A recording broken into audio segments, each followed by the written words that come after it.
Hey everybody, this is Pastor Ty on Thursday, December 11th for another sermon preview. We are going to be looking into Mark chapter 16. That is what the sermon entails on Sunday.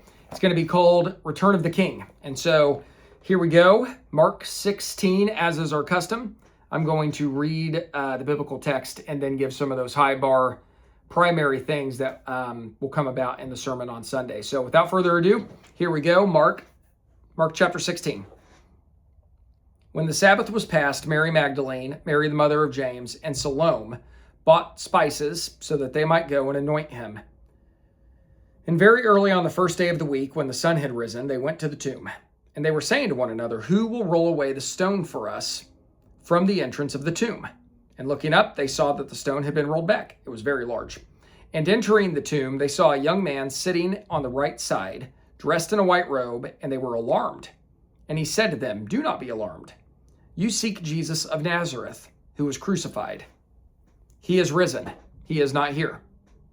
See the place where they laid him.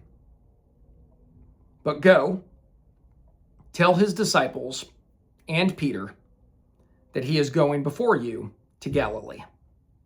There you will see him, just as he told you." And they went out and fled from the tomb, for trembling and astonishment had seized them. And they said nothing to anyone, for they were afraid. A few things to say here as we prepare for Sunday. The first one is, I want everyone to be somewhat taken aback by the suddenness of the end of Mark's gospel. I think it's supposed to catch up on you. It's supposed to sneak up on you. It's supposed to be like, whoa, hang on, that's the end? That's what we have going on in the biblical text today. So that's the first thing, is Mark's gospel is intended to strike you at the suddenness of its closure. The other thing I want to make note of just right off the bat, and we'll obviously cover this on Sunday, is some of you might be going, whoa, hang on. Don't we have verses 9 through 20 to cover? We're going to get into that on Sunday. The simplest way I will cover it right now is to say that this is one of the things that they talk a lot in biblical scholarship called textual criticism. And that idea is looking into the biblical text as carefully as possible and discerning what is and isn't truly the biblical text. And the end of Mark's gospel is one of those contested pieces because a significant portion of the earliest manuscripts don't have Mark's gospel, chapter 16, 9 through 20. And so there's considerable debate as to whether or not Mark's gospel originally had verses 9 through 20. And so we're going to speak on Sunday about why that might be the case, and why Mark might have been content to close the gospel at verse 8, as opposed to adding verses 9 through 20, which we start to see in later manuscripts. So what's going on there? We're going to cover that in great detail. But also remembering that a gospel is different than any other genre of writing that exists. It's history, but it's super history. It's more than just history. It's also an account. It's also a good news. There's a level of editorial, I'm trying to think of the right word, editorial magic that occurs in a gospel where it's more than just its history. There is there's an angle to it. There's a vantage point to it, that the gospel writer isn't just spitting back cold history to you. It's also providing for you clarity on why it's being told as it's being told. There's a storytelling component to the gospel, which doesn't erase its historicity. In fact, what it does is it elevates the history into an even more attractive realm than your typical history.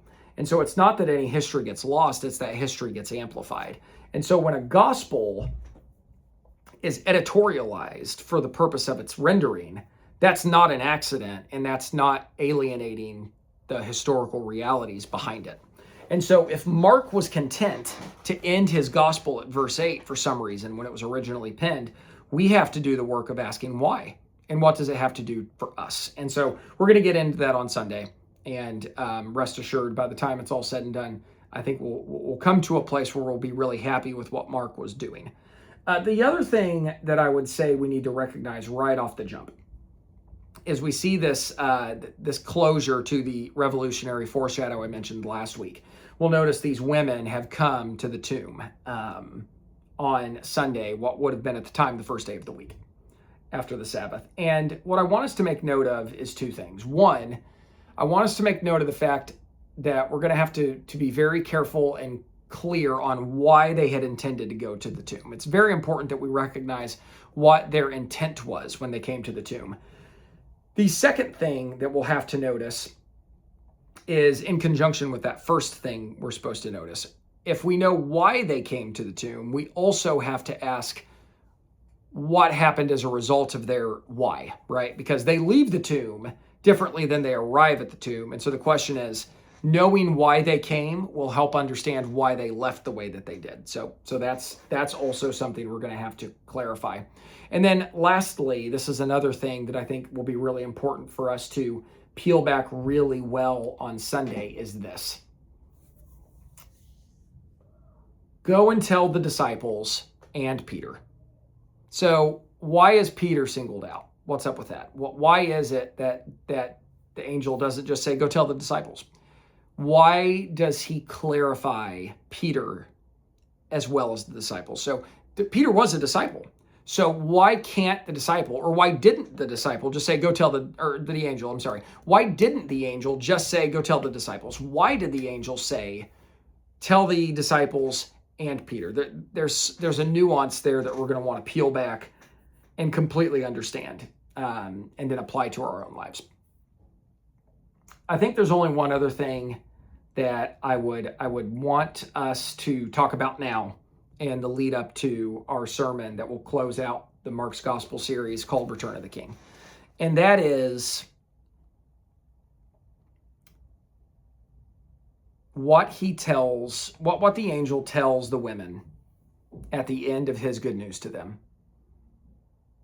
And it's just 5 words in the English, but they're 5 really important words. Notice that after he's instructed them to go and tell the disciples and Peter that he's going before them to Galilee, notice what it says at the end. Just as he told you. We've covered a lot in this series, the various ways Jesus showcases his authority, how he showcased authority through his teaching, how he showcased authority through his miracles and his healings, how he showcased his authority through bringing people back from the dead.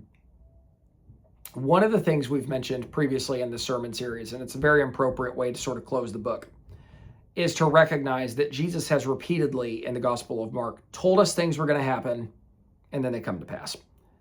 And so this is, of course, if we're paying attention, happening once more. Because repeatedly throughout the Gospel of Mark, Jesus has very clearly told his audience that this is going to happen, that he's going to be handed over, that he's going to be killed, that he is going to die and he is going to be buried. But he always added that 3 days later he would rise again. And of course that's happened. That's how the gospel ends. The gospel ends with the stone in front of the tomb rolled back, an angel on the stone announcing the resurrection of Jesus. And those just as he told you words are really important. And so what we're going to cover on Sunday is how if the angel tells the women, and the women now have the knowledge, what are we to do with the instruction that they were given and that we have secondarily received as well. And so that's where we're going to be on Sunday. This abrupt ending in Mark, this sudden closure mixed with the extra verses that could or could not be a part of Mark, with this recognition of the women being the first to the tomb, what they do with that information, this clarification of the disciples and Peter, and then finally this recognition that Jesus has called a shot. He predicted this, and wrestling with what that means for us. And so a very rich finale to the Gospel of Mark, an abrupt end to the Gospel of Mark, a perfect end to the Gospel of Mark. So we're going to have a lot to cover on Sunday. It will be bittersweet to close the book on this wonderful gospel. The Gospel of Mark is powerful and profound, but there's so much more to come. So join us on Sunday as we close out Gospel of Mark. And in between now and then, God bless you. Just have a great weekend. We'll see you soon.